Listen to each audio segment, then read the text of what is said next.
की रन गति को और तेज कर दिया और मैच का माहौल पूरी तरह बदल गया। लेकिन 8वां ओवर दिल्ली कैपिटल के लिए बड़ा झटका लेकर आया। ये ओवर नादिन डी क्लर्क लेकर आई और उन्होंने अपनी सटीक गेंदबाजी से मैच में वापसी करवाई। ओवर की तीसरी गेंद पर लिजेल ली बड़ा शॉट खेलने की कोशिश में चूक गईं और गेंद सीधे ग्रेस हैरिस के हाथों में चली गई।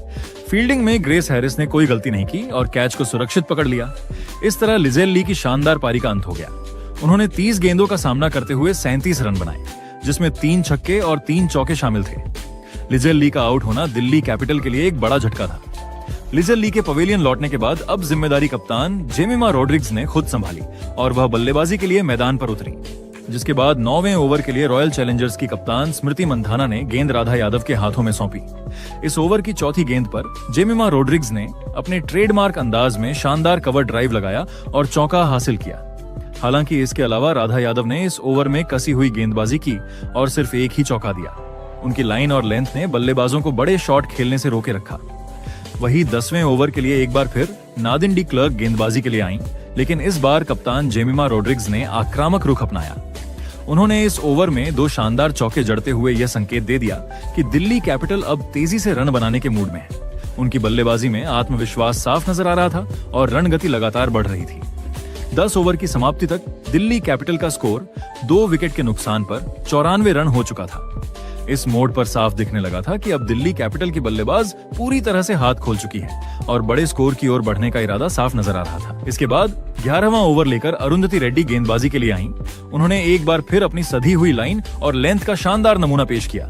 अरुंधति ने दिल्ली कैपिटल की बल्लेबाजों को खुलकर खेलने का कोई मौका नहीं दिया और पूरे ओवर में रन निकालना मुश्किल बना दिया। इस ओवर में कोई भी बड़ा शॉट देखने को नहीं मिला। इसी ओवर के दौरान दिल्ली कैपिटल ने 100 रनों का आंकड़ा पार कर लिया, जो इस पारी का एक अहम पड़ाव था। जिसके बाद 12वां ओवर लेकर आईं श्रेयांका पाटिल, लेकिन इस ओवर में कप्तान जेमिमा रोड्रिग्स ने अपने इरादे साफ कर दिए। जेमिमा ने शानदार टाइमिंग और बेहतरीन प्लेसमेंट के साथ इस ओवर में 3 चौके जड़ दिए। हर चौका रॉयल चैलेंजर्स के गेंदबाजों के लिए एक चेतावनी की तरह था। हालांकि 13वें ओवर में अरुंधति रेड्डी ने शानदार वापसी की।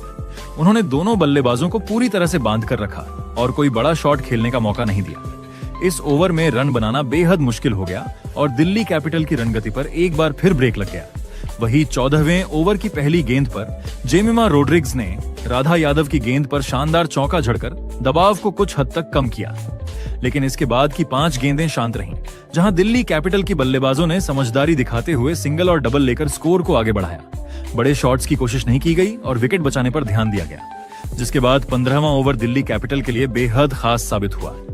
ओवर की 5वीं गेंद पर जेमिमा रोड्रिग्स ने सिंगल लेकर अपना अर्धशतक पूरा किया। यह पारी उनकी सूझबूझ और आत्मविश्वास का शानदार उदाहरण थी। इसी ओवर में लॉरा वोल्वार्ट ने नादिन डी क्लर्क की गेंद पर एक लंबा और शानदार छक्का जड़ दिया, जिससे दबाव पूरी तरह से रॉयल चैलेंजर्स बैंगलोर के गेंदबाजों पर आ गया।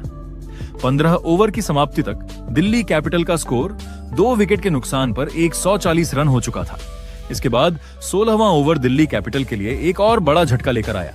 यह ओवर 46 घरे लेकर आई। ओवर की पहली ही गेंद पर कप्तान जेमिमा रोड्रिग्स ने शानदार टाइमिंग के साथ चौका जरूर जड़ा, जिससे लगा कि वह आखिरी ओवरों में भी तेजी से रन बटोरेंगे। लेकिन ओवर की आखिरी गेंद पर मैच का रुख बदल गया। 46 घरे ने चालाकी भरी गेंद डाली, जिस पर जेमिमा बड़ा शॉट खेलने की कोशिश में गेंद को ठीक से टाइम नहीं कर पाई और गेंद सीधा नादिन डी क्लर्क के हाथों में चली गई। इस तरह दिल्ली कैपिटल की कप्तान की शानदार पारी का अंत हुआ। जेमिमा रोड्रिग्स ने जिम्मेदारी भरी बल्लेबाजी करते हुए 57 रनों की बेहतरीन पारी खेली। कप्तान के आउट होने के बाद अब बल्लेबाजी के लिए चिनेल हेनरी मैदान पर आई। वही 17वां ओवर काफी शांत देखने को मिला। ये ओवर लॉरेन बेल लेकर आई और उन्होंने अपनी कसी हुई गेंदबाजी से दिल्ली कैपिटल के बल्लेबाजों को खुलकर खेलने का कोई मौका नहीं दिया।